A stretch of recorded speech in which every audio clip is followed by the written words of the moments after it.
kan jedhu garaa haaraa qabaadhu kan jedhu mata dureen kun macaafa qulqulluun nan dubbisaa Hisqeelii boqonnaa 36 lakkoofsa 25 irraa kaasee nan dubbisaa. Ani bishaan taliila isinitti nan facaasa, isinis hin qullooftu.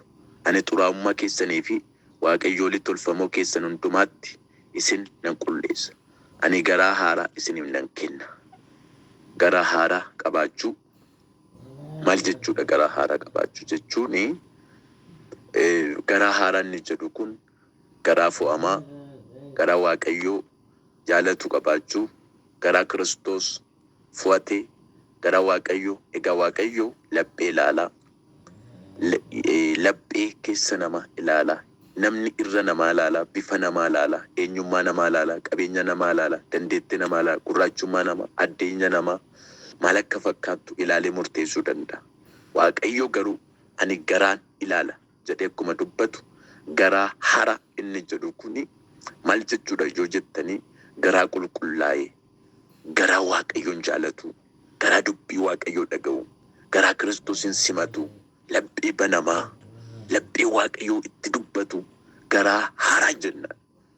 Garaa haaraa inni jennu kun of keessa amee kan hin qabne, jallina kan hin qabne, xuraa'ummaa kan hin qabne, waaqolii tolfamu waaqessuudhaaf kan hin qabne, isa dhugaa ta'e, isa sirrii ta'e, garaa jaalala isa ta'e, garaa gaarummaa hojjetu isa ta'e, garaa namaaf yaadu, garaa namaaf yeroo hundumaa nama gargaaru kun garaa haaraa jenna.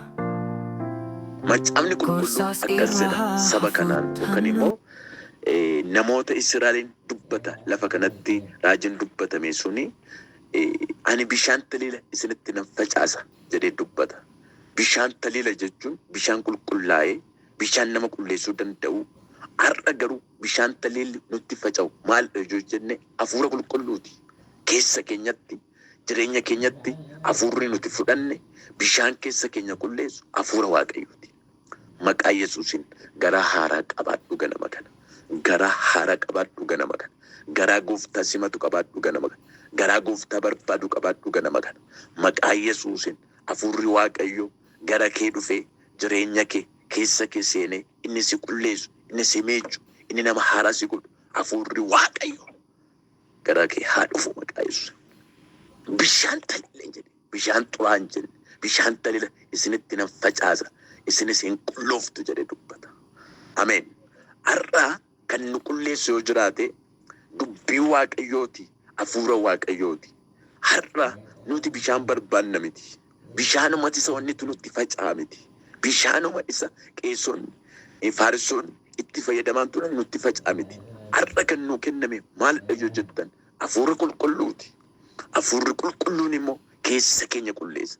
Hafuurri qulqulluun immoo birmaduu nu baasa. Hafuurri qulqulluun immoo nu jijjiira. Hafuurri qulqulluun nu geeddara. Kanaaf isin hafuurri qulqulluu yommuu isinirra humna godhattu akkuma jedhu dubbii waaqayyoo bishaan taliila isinitti nan facaasa, isinis hin qullooftu. Ani xuraa'ummaa keessaniif waaqayyoolii tolfamoo keessan hundumaatti isin nan qulleessadha. Argitanii?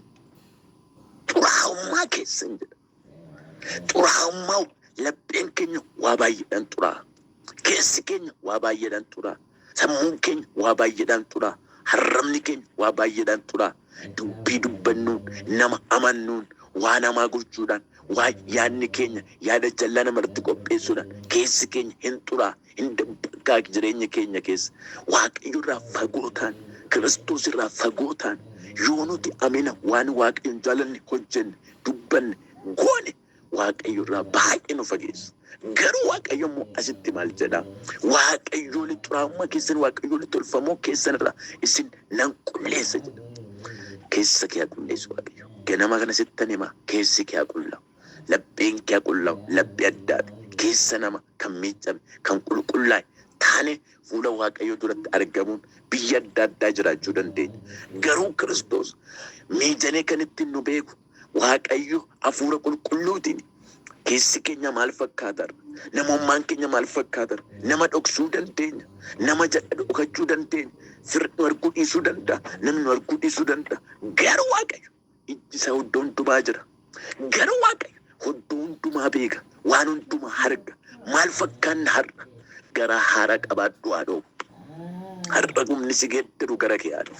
Har'umni si jijjiru gara kee haadhoo. Wanta xaxxaxame, wanta okeetti xaxxaxame, keessa xaxxaxame, waaqota tarsaase sirraa baase, uffata gaddaa sirraa baase, uffata haara sittaa ko'isu Waaqayyo. Hallelujah. Laphee haara siifaa kennu Waaqayyo. Garaa haara siifaa kennu Waaqayyo. Laphee dhugaa siifaa kennu Waaqayyo. Hallelujah. Lapheen namoota ijoollee isee warra banii sanaa keessaa homaa dhabe Waaqayyo. Laphee Daawit garuu hin jaallate Waaqayyo. Hallelujah. Laphee kee irra Gooftaan maal jedhala? Laphee kee jaallachaa jira Gooftaan. Tajaajila kee jaallachaa jira Gooftaan. Lapheen kee yoo qulqullaa'e aarsaa natti dhiyeessitu qulqulluudha.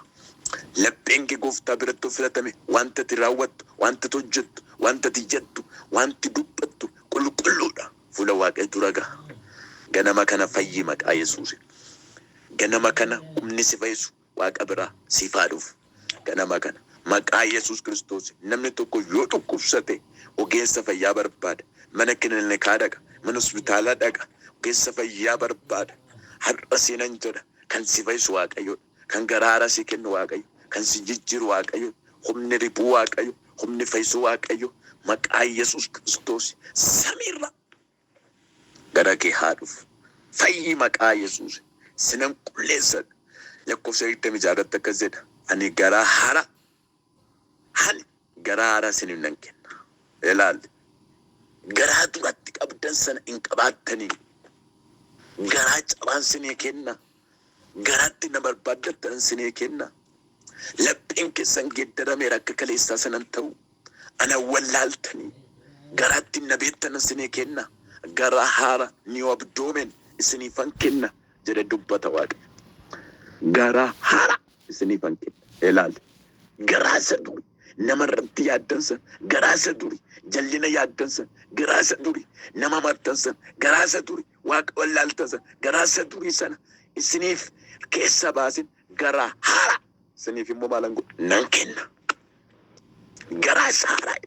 Hallelujah. Har'a riifireeshummaan kee maqaa Yesuus, geeddaramuun kee, riififaaliin kee, jireenyi kee, lapheen kee humna dhiiga walichaatiin Waaqa biraa gara kee dhufee haareeffamuun siif haa ta'u maqaa Yesuus. Lapheen kee dhamaadhaan guutuu. Laphee kee keessa maaltu jira? Laphee keessa jallina jira. Maaltu jira? Har'a si keessa haa dhangala'u maqaa Yesuus. Harka kee ol qabi na keessaa dhangala'aa jira. Harka kee ol qabi yaa Waaqayyo jedhu. Garaa haaraa naa kenni jedhu. Ijoo garaa haaraa yoo qabaanne malee Waaqa wajjin wal arguun hin ulfaata. Ijoo garaa haaraa yoo qabaanne malee Waaqayyo wajjin wal simachuun hin ulfaata. Garaa haaraa yoo qabaanne garuu Waaqa wajjin wal agarra. Yesuus wajjin wal agarra. Nuti ijoollee isaati yoo nuti garaa haaraa qabaanne. Garaa haaraa Waaqayyo Waaqarra nuuf haa kennu. Garaa haaraa Waaqayyo Waaqarra siif haa kennu. Garaa haaraa isiniif nan kenna jedhe dubbata. Hafuura haaraas isin keessa nan ka'a. Mee ilaala. Garaa haaraa erga sii kennee moo Waaqayyo? Laphee haaraa erga siif uume Waaqayyo? Erga lapheen kee qullaa'e immoo erga garaa haaraa argattee booda immoo maal jedha Gooftichi? Hafuura haaraa si keessa nan kaa'edha. Mee ilaali. Hafuura haaraa jedha. Hafuura haaraa, hafuura qulqulluu si keessa nan kaa'a. Isatu si jabeessa, isa si gargaara, isa si tumsa, isa si ijaara. Kanaafiyyuu erga garaa haaraa argattee booda immoo maal si keessa nan kaa'a? Hafuura haaraa si keessa kaa'a. Ilaalcha kee qayyarama jechuudha. Dubbii kee qayyarama jechuudha. Deemsa kee qayyarama jechuudha. Yaada kaleessan hin yaaddu. Hallelujah. Ganama kana sittan hin dubbadha akka kaleessatti hin yaaddu. Ganama kana maqaa Yesuus Kiristoos akka kaleessatti hin dubbattu. Ilaalchi kee geeddarameera. Lapheen kee geeddarameera. Hafuura haaraa argatteet. Humna haaraa argatteet. Ijoo cheenjidha geeddarameera siif. Geeddarameera siif. Hallelujah. Akka kaleessa sanatti maal hin yaaddu? Ani hafuura haaraa sin keessa nan kaa'a. Hani garaa isa akka dhagaa sana si keessa nan baasa. Isa akka dhagaa sana si yemmuu dubbatu dubbii Waaqayyo dubbatu gadi laqu. Namni dhagaa irratti midhaan hin facaasu. Dhagaa irra facaasee beeka namni. Kattaarra facaasee beeka namni. Dhagaan sababni isaa biqilchuu hin danda'u. Yoo bishaan itti natti ofirra yaasa. Yoo midhaan itti facaafte sanyii itti facaaste maali biqilchuu hin danda'u ofuma irratti baata. Jiidhina hin qabu. gogaadha waan ta'e, dhagaadha waan ta'e, wanta gochuu hin danda'u. Garuu immoo macaafni qulqulluu isa akka dhagaa sana maal godha si keessa nan baasa. Isa akka foon lallaafu sana siif nan kenna. Isiniif nan kenna jedhee dubbata. Ani hafuura koo isin keessa nan kaa'a. Isin akka seerrata kootti akka deemtaniif wanta qajeelaa ta'es akka gootaniif akka deddan isin nan godha. Ijoo lapheen keenya gaafa geeddarame, jireenya keenya gaafa geeddarame, Waaqayyo nutti fayyadama. Waaqayyo nu gargaara. Alalahatawan Korsas iraha hafut hanu